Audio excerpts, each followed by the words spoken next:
ಏನು ಕರ್ನಾಟಕದ ಕಾಂಗ್ರೆಸ್ ಸರ್ಕಾರ ರಿಟರ್ನ್ ಗಿಫ್ಟ್ ಕೊಡ್ತಾ ಇದ್ದೀರಾ ಮುಸ್ಲಿಂ ಸಮುದಾಯದವರಿಗೆ? ಹಾಂ, ದಾವಣಗೆರೆಯಲ್ಲಿ ಏನು ಬೈ ಎಲೆಕ್ಷನ್ ಸೋತಿದ್ದೀರಾ, ಒಂಥರ ರಾತ್ರಿ ನಿದ್ದೆ ಬರ್ತಾ ಇಲ್ಲ ನಿಮಗೆ ಅನಿಸುತ್ತೆ. 20,000 ಓಟ್ಗಳನ್ನು ಕಳ್ಕೊಂಡಿದ್ದೀರಾ ಅಂದ ತಕ್ಷಣ ಇದೇನು ಟರ್ಮ್ಸ್ ಆ್ಯಂಡ್ ಕಂಡೀಷನ್ಸ್ ಅಂತಾರಲ್ಲ, ಮೋಸ್ಟ್ಲಿ ಅವ್ರು ಟರ್ಮ್ಸ್ ಆ್ಯಂಡ್ ಕಂಡೀಷನ್ಸ್ ಹಾಕಿದ್ರು, ಅದನ್ನು ನೀವು ಇವತ್ತು ಫುಲ್ಫಿಲ್ ಮಾಡ್ತಾ ಇದ್ದಾರೆ. ನಾಚಿಕೆ ಬರೋಂಗಿಲ್ವಾ? ಇವತ್ತು ಕರ್ನಾಟಕದಲ್ಲಿ ನೀರಿನ ಕೊರತೆ ಇದೆ, ಹಾಹಾಕಾರ ಇದೆ, ರೈತರು ಆತ್ಮಹತ್ಯೆ ಮಾಡ್ಕೊತಾ ಇದ್ದಾರೆ. ಅದ್ರ ಬಗ್ಗೆ ಯೋಚನೆ ಮಾಡಲಾರ್ದೇ ರಾತೋರಾತ್ ಹಿಜಾಬ್ ಬಗ್ಗೆ ನೀವು ಇದನ್ನು ಆದೇಶ ಕೊಡ್ತೀರಲ್ರಿ.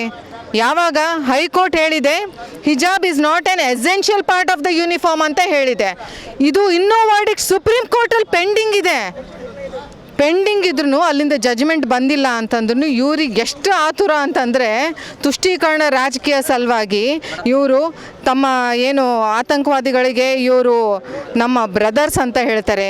ಆಮೇಲೆ PF ಐದವರಿಗೆ 1,500 PF ಐದವರಿಗೆ ರಾತೋರಾತ್ ಅವರಿಗೆ ಈಸಿಯಾಗಿ ಅವ್ರಿಗೆ ಬಿಟ್ಟುಕೊಡ್ತಾರೆ. ಇದೇ PF ಐದವರು ನಮ್ಮ ರಾಜ್ಯದಲ್ಲಿ ಬಾಂಬ್ ಬ್ಲಾಸ್ಟ್ ಮಾಡಿದರು, ಮಂಗಳೂರು ಕುಕ್ಕರ್ ಬ್ಲಾಸ್ಟ್ ಆಗಲಿ ಅಥವಾ ರಾಮೇಶ್ವರ್ ಕೆಫೆ ಆಗಲಿ. ಅಷ್ಟೇ ಯಾಕೆ ಆ ತುಷ್ಟೀಕರಣ ರಾಜಕೀಯ ಸಲುವಾಗಿ ಮುಸ್ಲಿಂ ನಮ್ಮ ಏನು ಅಕ್ಕ ತಂಗಿಯಂದಿರಿದ್ದಾರೆ ಅವರಿಗೆ ಇವರು ಸೆಲ್ಫ್ ಡಿಫೆನ್ಸಿಗೆ 500 ಕೋಟಿ ಕೊಡ್ತಾರಂತೆ. ಅಷ್ಟೇ ಅಲ್ಲ, 1,000 ಕೋಟಿ ಇವರಿಗೆ ಏನು ಮಾಡಿದರು ಅಂತಂದರೆ ಇವ್ರದ್ದು ಮನೆಗಳೇನಿದೆ ಅದಕ್ಕೆ ರೆಕ್ಟಿಫಿಕೇಷನ್ ರಿನೋವೇಷನ್ ಸಲಗೆ ಅಂತ ಕೊಟ್ಟರು. ಈಗ ಮತ್ತೆ 600 ಕೋಟಿ ಕೊಟ್ಟಿದ್ದಾರೆ. ಎಷ್ಟಂತ ತುಷ್ಟೀಕರಣ ರಾಜಕೀಯ ಮಾಡ್ತೀರಿ ನೀವು? ಯೂನಿಫಾರ್ಮ್ ಅಂತಂದರೆ ಏನು? ಒಂದು ಇನ್ಕ್ಲೂಸಿವ್ನೆಸ್ ಇರಬೇಕು, ಅಂದರೆ ಅಲ್ಲಿ ಒಂದು ಸೋಷಿಯಲ್ ಡಿಫ್ರೆನ್ಸಿಯೇಷನ್ ಆಗಬಾರ್ದು, ಒಂದು ಭೇದ ಭಾವ ಆಗಬಾರ್ದು, ಯಾವುದೇ ಜಾತಿ ಮತ ನಡುವೆನೂ ಭೇದ ಭಾವ ಆಗಬಾರ್ದು, ಅಥವಾ ಶ್ರೀಮಂತ ಬಡತನದವರು ಭೇದ ಭಾವ ಆಗಬಾರ್ದು. ಒಂದು ಇನ್ಕ್ಲೂಸಿವ್ನೆಸ್ ಎಲ್ಲರಿಗೂ ಬರಬೇಕು. ಅಂದರೆ ಯಾವ ರೀತಿಯಿಂದ ಹೊಡಿತಾ ಇದ್ದೀರಿ ತುಷ್ಟೀಕರಣ ರಾಜಕೀಯ ಸಲುವಾಗಿ?